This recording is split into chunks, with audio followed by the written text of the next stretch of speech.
Irmãos,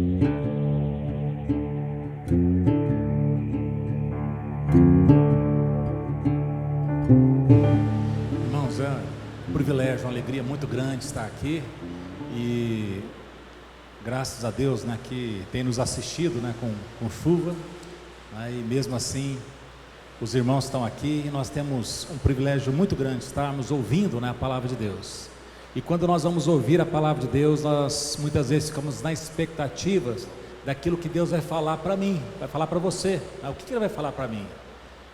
E quando a gente entende, né, o tamanho de Deus e diante de quem nós estamos, que é o Deus Todo-Poderoso que criou todas as coisas, que não existe absolutamente nenhuma pessoa que passou aqui pela terra que Deus não conheça. Jesus chega a falar que Deus conhece o número dos cabelos que existe na nossa cabeça, agora multiplica pelo número de pessoas e todas as gerações de pessoas que já passaram por aqui, que não cai um passarinho sem que Deus tenha conhecimento a respeito disso. Nós temos de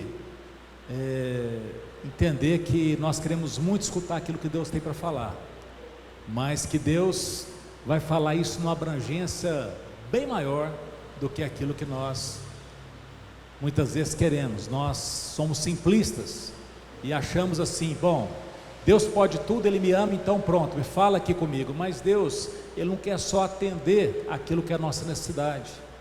Ele nos trata como filhos e como um pai. Ele quer que nós conheçamos as coisas como Ele conhece. Ele quer que nós participemos de tudo aquilo que Ele faz. Ele quer que nós tenhamos o entendimento que Ele tem a respeito de todas as coisas, para que nós não sejamos como crianças, né? Como se Deus tivesse assim uma creche, aonde as pessoas são ali, as crianças têm um tempo para ficar ali, e elas têm de ser alimentadas, têm de tomar banho, mas não existe um vínculo maior. Não é assim conosco. O que Deus tem conosco não é como se fôssemos uma creche de Deus, mas uma família que tempo a tempo, ano a ano, que nós vamos crescendo, que nós vamos entendendo, que nós vamos amadurecendo, e para nós amadurecermos, nós devemos entender que isso, né, tem a ver em viver pela fé. Obrigado, Tânia. Que isso tem a ver em viver pela fé. Existe basicamente duas maneiras de se viver. Uma é pelos sentimentos, aonde a maioria das pessoas vivem, né? O que eu sinto eu faço, o que eu desejo está no meu alcance, eu quero, e é assim que eu decido a vida. E tem a maneira do justo viver, que é viver pela fé. Então viver pela fé é um estilo de vida, é o estilo de vida das pessoas ajustadas, das pessoas que são justas, das pessoas que estão, não é, acompanhadas ou direcionadas pelo próprio Deus. Lá em Abacuque, né, a primeira vez que diz, fala assim, né, olha o soberbo, olha o vaidoso, a sua alma não é reta, o seu caminho não é reto, mas o meu justo, ele vive pela fé. Então o soberbo, ele não tem uma linha, porque na realidade ele vive o que por ele, é a força dele. Mas o justo não, o justo, o ajustado, ele vive o que? Na direção, na palavra daquilo que Deus dá. O soberbo, aquilo que apetece a ele, aquilo que é o seu interesse imediato, ele vai, agrega, e ele se justifica naquilo que ele faz, segundo o que é o interesse dele. Mas o justo não, o justo ele vive de uma outra maneira. Ele vive pela fé, ele procura entender a natureza das coisas, ele procura se adequar naquilo que ele é, no habitat, na comunidade onde ele está inserido. Ele é um participante daquilo lá, ele não é ele que manipula as pessoas para que as pessoas façam aquilo que ele quer, mas ele é um contribuinte, ele se ajusta àquela comunidade e ele participa segundo a sua competência, segundo a sua habilidade, segundo um dom, de sorte que ele é uma presença de Deus ali naquela comunidade. Nós somos criados à imagem e semelhança de Deus. A ideia de Deus é muito ambiciosa. Ele deseja, meu irmão, minha irmã, que você o represente, que a sua presença seja o que? A presença dele. Ele sendo todo poderoso, ele optou pela discrição, pela invisibilidade, e a sua visibilidade está o que? Nas suas criaturas, que foram feitas que é a sua imagem e semelhança.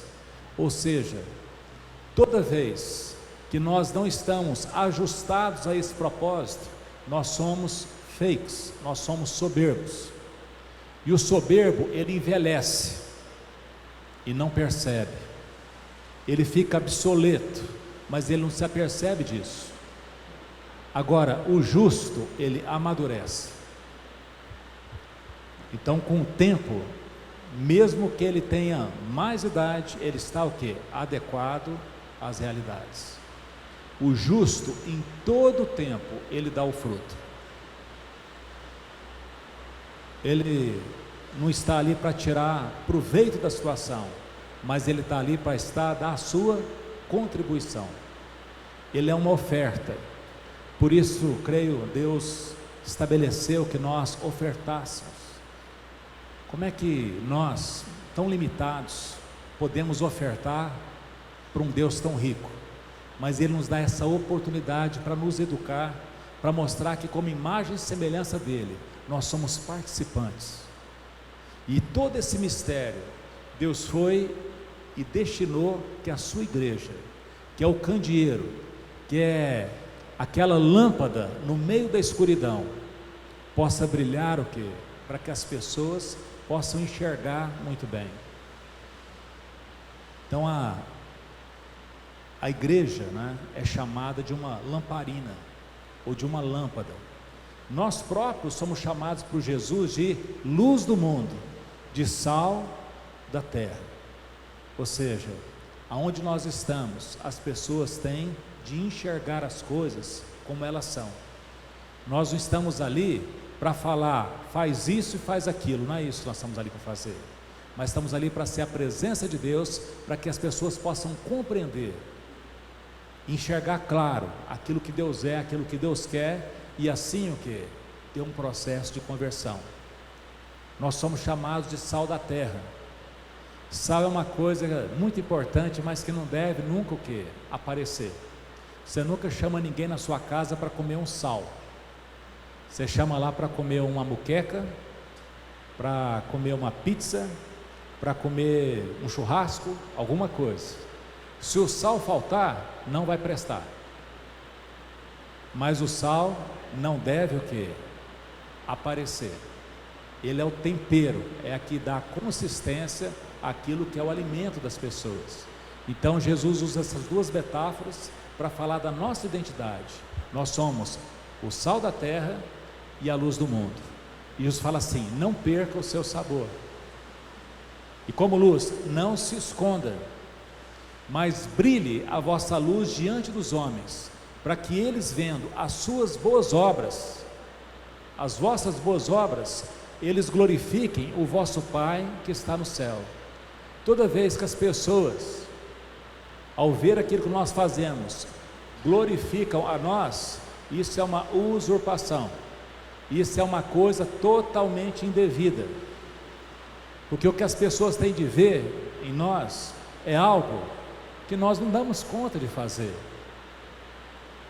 É como se fala, puxa, se isso está acontecendo, isso é coisa de Deus, é Deus que está nessa pessoa.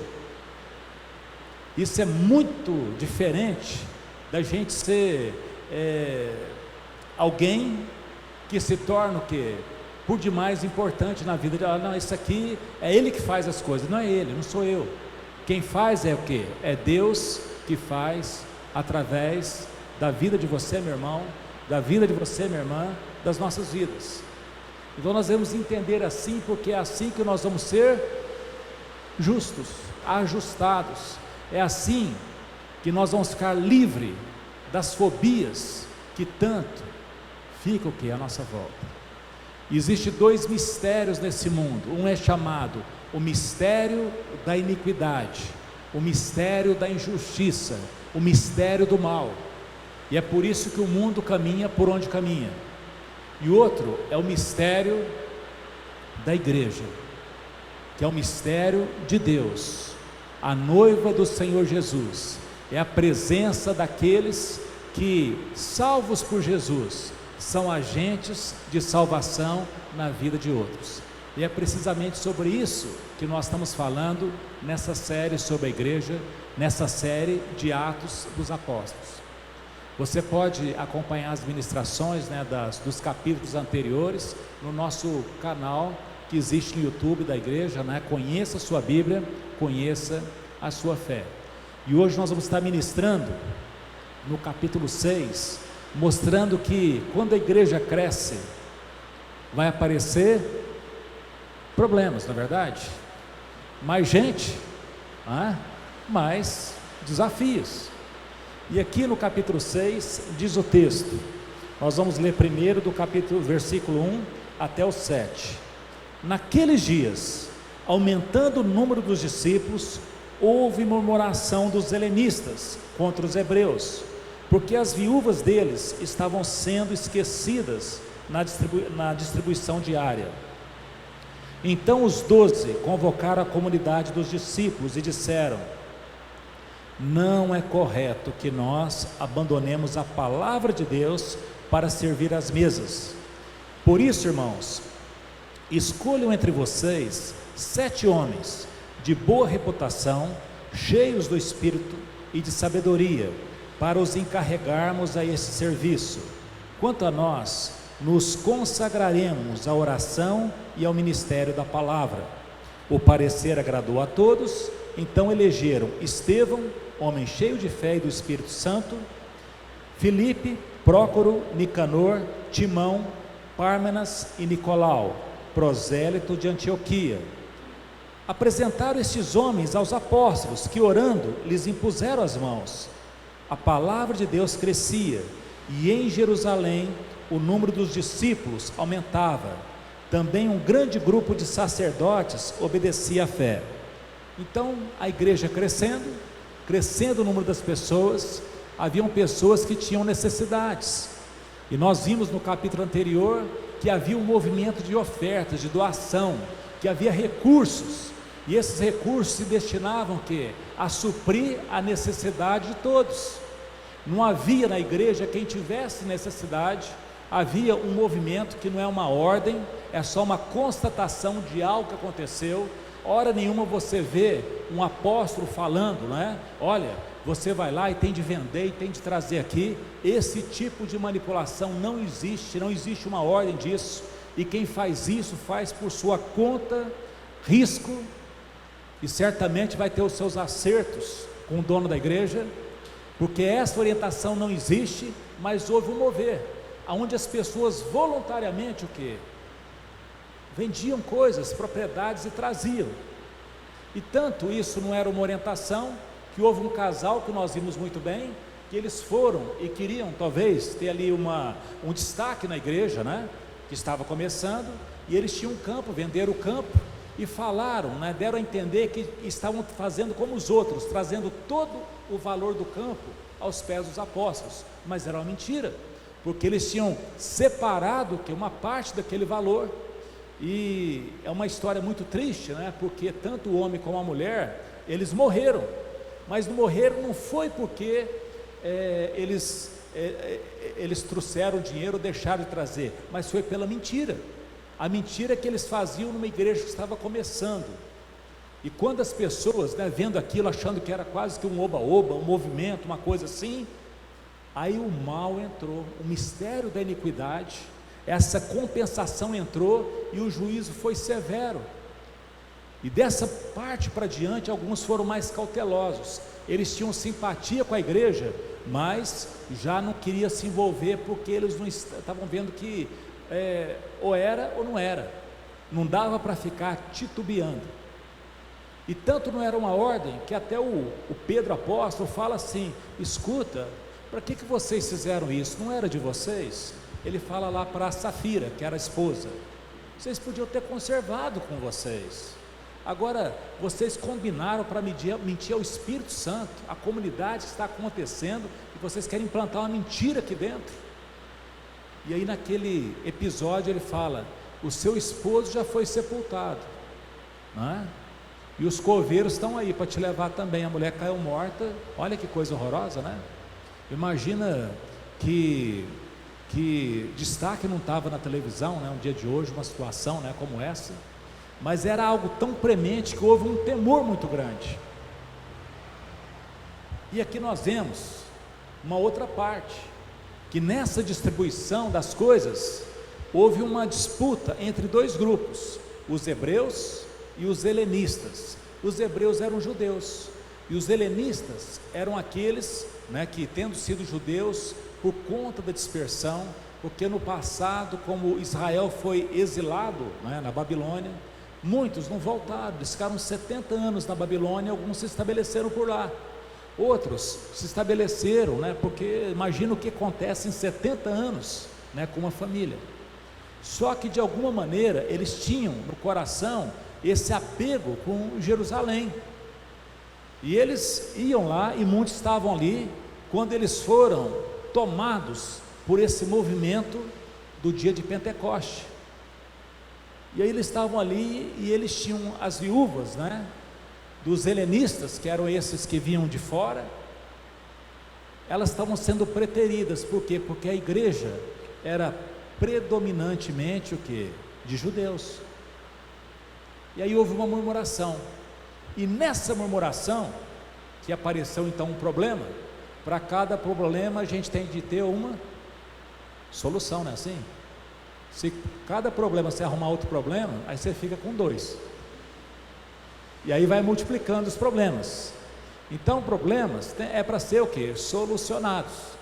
E quando eles trouxeram esse problema, os apóstolos, né, falaram assim: bom, nós não podemos deixar aquilo que sustenta isso tudo, que é a palavra de Deus, né? A palavra exata é assim: não é correto que nós abandonemos a palavra de Deus para servir as mesas. Olha, servir, atender às demandas das pessoas é muito importante, não é? E é uma ação, mas nós não podemos deixar a palavra de Deus, porque atender às mesas ou arrumar, fazer a distribuição da comida, isso aí vai encher a barriga das pessoas, vai saciar a fome física. Mas a palavra de Deus é aquilo que dá sustentação da alma. Então a gente não pode, diante disso, transformar isso aqui numa ONG de distribuição de alimentos. Mas isso é importante. Então nós não podemos fazer isso. Por isso, escolham entre vocês 7 homens. Então vamos 7 pessoas para fazer isso. Eles são homens, e eles devem ser de boa reputação. Quer dizer, não pode ser pessoas que são acusadas, pessoas de conduta duvidosa. Homens de boa reputação, cheios do Espírito Santo e de sabedoria, para que os encarregarmos desse serviço. Quanto a nós, nos consagraremos à oração e ao ministério da palavra. O parecer agradou a todos. Então elegeram Estevão, homem cheio de fé e do Espírito Santo, Filipe, Prócoro, Nicanor, Timão, Pármenas e Nicolau, prosélito de Antioquia. Apresentaram esses homens aos apóstolos, que, orando, lhes impuseram as mãos. A palavra de Deus crescia, e em Jerusalém o número dos discípulos aumentava, e também um grande grupo de sacerdotes obedecia à fé. Então foram apresentadas as pessoas mesmo, indicaram quem seriam esses homens, e eles tinham de ter característica. Então tinha um número deles, que era 7, e eles tinham de ser pessoas cheias de uma boa reputação, pessoas reconhecidas pela conduta diante do povo, pessoas que eram cheias do Espírito Santo, e pessoas também que tinham o quê? Sabedoria, habilidade para lidar com as situações, a hora de falar, o que falar, a hora de calar, como falar. Então foram eleitos. Aí tem a listinha deles aqui. Isso trouxe uma satisfação, porque aí essa essa situação que é importante foi atendida e ao mesmo tempo a pregação da palavra foi preservada.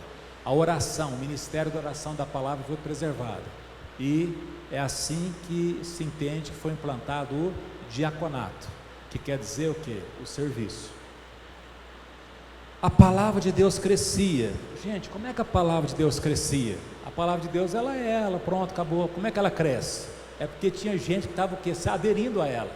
Pessoas começavam a nortear a sua vida, não pela sua própria sabedoria, não pela sabedoria de alguém, mas pela palavra de Deus. Então o número de discípulos estava o quê? Aumentando. E até sacerdotes, alguns, não todos, estavam o quê? Abraçando a fé. Estevão é o primeiro lá de cima, que é chamado de homem cheio de fé e do Espírito Santo. Versículo 8: Estevão, cheio da graça e de poder, fazia prodígios e grandes sinais entre o povo. Então alguns que eram da sinagoga chamada dos libertos, dos sirineus, dos alexandrinos e dos da Cilícia e da província da Ásia, se levantaram e discutiram com ele, mas não podiam resistir à sabedoria e o espírito pelo qual ele falava. Então subornaram pessoas para falar mal dele. Olha que coisa interessante. Hoje nós chamamos de congregação, de igreja. Naquele tempo se chamava de sinagoga, mas é tudo semelhante. Olha, que era dentro da sinagoga que dava o quê? Problemas. Inveja, porque um tinha um desempenho, e aí começou uma falação. Gente, não era coisa lá de fora, era coisa de dentro da igreja. E as pessoas não podiam resistir à sabedoria e habilidade com que o Estevão se conduzia. Mas era como se fosse uma disputa, uma vaidade dentro de um lugar que era para ser santo. O que isso mostra? Mostra os dois mistérios, continuamente o que? Brigando entre si, o ministério da igreja e o mistério da iniquidade, agora o que? Dentro da igreja. E quando a gente olha isso, irmãos, nós devemos ser bem sinceros, de saber até que muitas vezes essas lutas estão o que? Dentro de nós mesmos. É guerra que existe, é uma guerra ferrenha de luz com trevas, uma guerra silenciosa, mas uma guerra irreconciliável. Alguma coisa vai acontecer, ou vai ser escuridão, ou vai ser luz, porque a luz e as trevas não convivem o quê? No mesmo lugar. Então havia essa luta. Subornaram, olha que coisa absurda. Dá para pensar que isso acontecia dentro de uma comunidade de Deus? Subornaram alguns homens para dizerem: ouvimos este homem proferir blasfêmias contra Moisés e contra Deus. O que é isso aqui? No mínimo fofoca, no mínimo, mas é mais do que fofoca, é falso testemunho. Atiçaram, olha os verbos, atiçaram o povo, os anciãos e os escribas, investindo contra Estevão, o agarraram e levaram para o Sinédrio. Sinédrio era o conselho dos sacerdotes lá, e apresentaram testemunhas falsas que disseram: este homem não para de falar contra o lugar santo e contra a lei. Nós o ouvimos dizer que esse Jesus, o Nazareno, destruirá este lugar e mudará os costumes que Moisés nos deu. Todos os que estavam sentados no Sinédrio, fitando os olhos em Estevão, viram o seu rosto como se fosse rosto de anjo. É curioso que você não vê aqui o Estevão que se defendendo. Ele estava sendo acusado, mas ele não está aqui o quê? Procurando bater boca. Irmãos, uma coisa que a gente tem de aprender a respeito da igreja é que a igreja, embora seja a luz da comunidade, ela não vai ter uma trajetória fácil, não existe promessa. O próprio Jesus fala: no mundo tereis aflições, mas tende bom ânimo, porque eu venci o mundo. Então ele não fala que iria facilitar as nossas vidas, ele não prometeu facilidade, mas ele prometeu companhia. Eu estou com vocês todos os dias, até a consumação do século. Existem coisas que muitas vezes fala assim: como que pode acontecer uma coisa dessa? E Jesus previu isso, e Atos já mostra isso, que a igreja, ela não é um oba-oba, ela não é um clube social. Isso aqui é uma luta pela vida e vida eterna, uma briga para que nós abandonemos os nossos pecados, a nossa vaidade, a nossa soberba, os nossos caminhos maus, e andemos o quê? Em caminhos retos. A porta é estreita, o caminho é apertado que leva para a salvação. Larga é a porta, espaçoso o caminho que leva à perdição.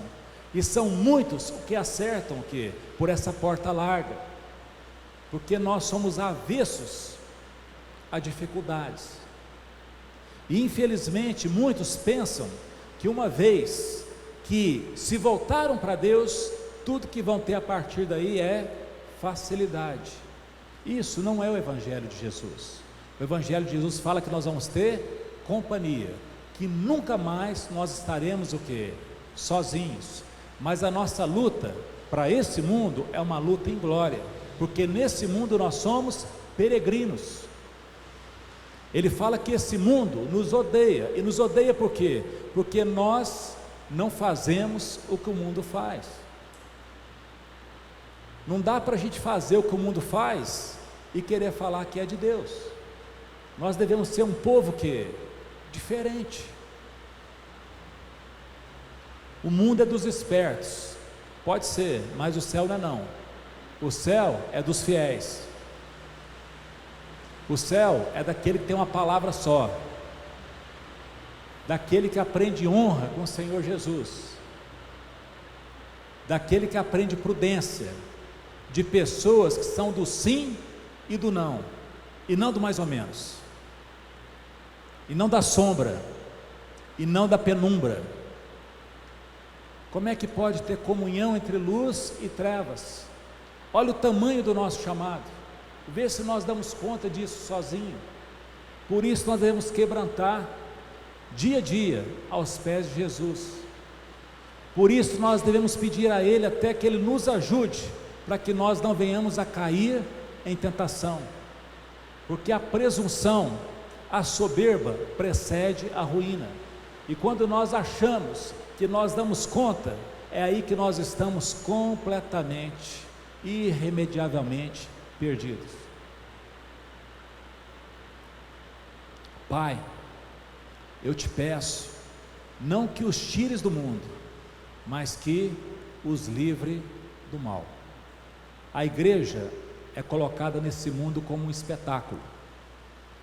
Nós vemos no Novo Testamento principalmente muitas cartas que foram escritas, a igreja de Éfeso, a igreja de Laodiceia, as igrejas da Galácia, mas o Paulo fala que a verdadeira carta somos nós. Nós somos uma carta escrita de Deus para o mundo. O que as pessoas estão lendo na nossa vida? O que elas leem nas nossas palavras, nas nossas ações, nas nossas decisões? Como é que nós resolvemos quando nós somos contrariados? O que elas estão lendo? Porque essa leitura que vai fazer com que a pessoa veja Deus em nós. Será que elas conseguem ler na nossa vida o amor de Deus por elas? Que existe gente que se move de maneira diferente, gente que perde a sua vida aqui por conta de ganhar a sua vida eterna? Ou será que é tudo a mesma coisa? Nós precisamos refletir isso. Nós precisamos refletir essas coisas, e nós precisamos ficar incomodados com isso. Eu creio que uma mensagem boa não é uma mensagem que nos deixa confortável, mas é a mensagem que nos ajuda a entender, compreender e decidir. Muitas vezes nós ficamos arredondando declarações, escondendo intenções e vivendo em manipulações. E como que a gente vai comparecer diante do Deus, diante de Jesus, cujos olhos são como chama de fogo, e nós vamos falar o que, do que, para quê? Então que Deus possa nos ajudar, porque em Cristo Jesus nós somos mais que vencedores. Você sabe o que é ser mais que vencedor? Não é só vencer nesse mundo, é vencer esse mundo e ser vitorioso no mundo que está por vir. E isso acontece quando nós nos abrimos para esse Deus maravilhoso. Quero adiantar, o Estevão vai morrer aqui, ó. Ele vai morrer, ele não vai ficar vivo. Só que o testemunho dele vai trazer o que? Muita salvação. E o que é curioso, que não vai dar tempo para a gente expor agora, vai ficar para a próxima semana. O que é curioso é que quando o Estevão morrer, ele vai morrer apedrejado. E as pessoas vão olhar e vão ver o Estevão sendo apedrejado. Mas o Estevão, ele não vai ver nem pedra. Porque quando as pessoas o atacarem, você pode ver lá, ele vai falar o seguinte: gente, eu estou vendo Jesus assentado à direita. Jesus parece que desce do céu para receber o que? O Estevão. Existe um ditado antigo que dizia que a morte dos mártires era a semente da igreja. A igreja, ela não cresceu por agregação, ela cresceu por doação de vida.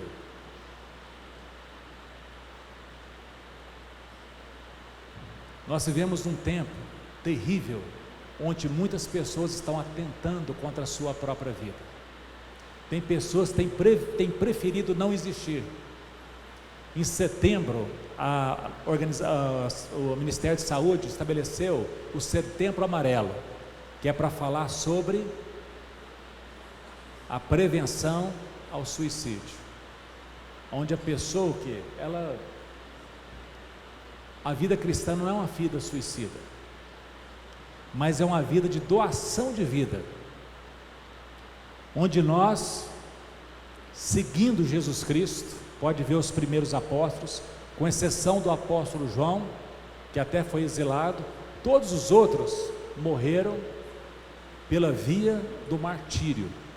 E esse martírio, ou ser mártir, para a gente é uma palavra meio ruim, mas em grego quer dizer testemunha, testemunha fiel, que é a pessoa que é capaz de morrer por aquilo que ela acredita. Não é que ela vai tirar a vida, mas se falar para ela, ou você muda o que você acredita, ou você vai morrer, ela já está resolvida.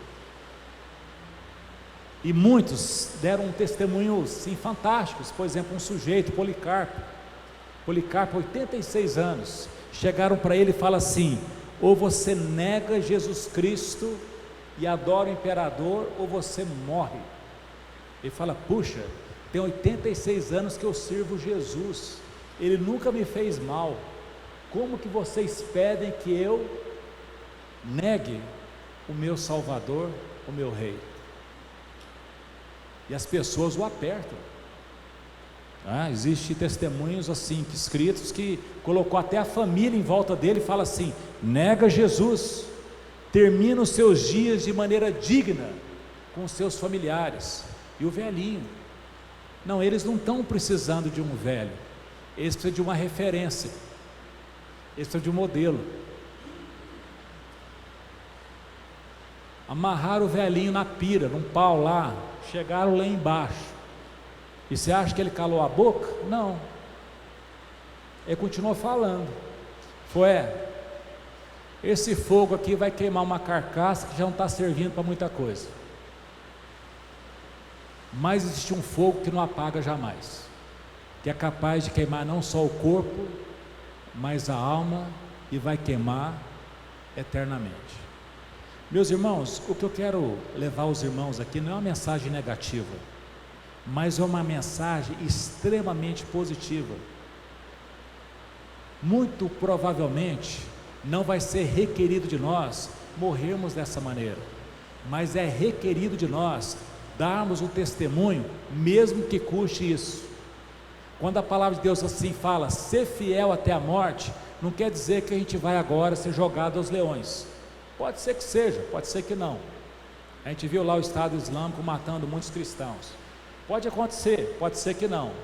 Mas quer dizer, enquanto você estiver vivo, seja fiel. Seja fiel até você morrer. E qual que é a promessa? Eu te darei a coroa da vida. Eu te darei um prêmio.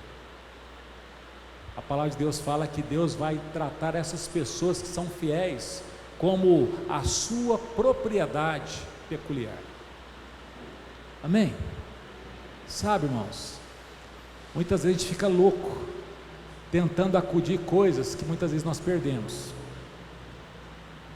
Às vezes nós vamos vivendo de maneira desavisada, e quando a gente vê que rumo tomou as coisas na nossa vida, a gente está uma sensação de perca de tempo, a gente quer correr atrás, e às vezes a gente fica em luta porque não dá tempo. Mas eu quero te falar uma boa notícia. Hoje, se nós ouvirmos a voz de Deus no nosso coração e não endurecemos o nosso coração, a partir de hoje nós temos companhia todo dia para sermos fiéis o que? A cada dia. Ninguém precisa amargurar remorso. Deus é um Deus de milagre, e Deus é salvador de todos, principalmente dos fiéis. Amém? Que Deus possa abençoar a sua vida. Nós não somos os tais fortões, cheios de articulações.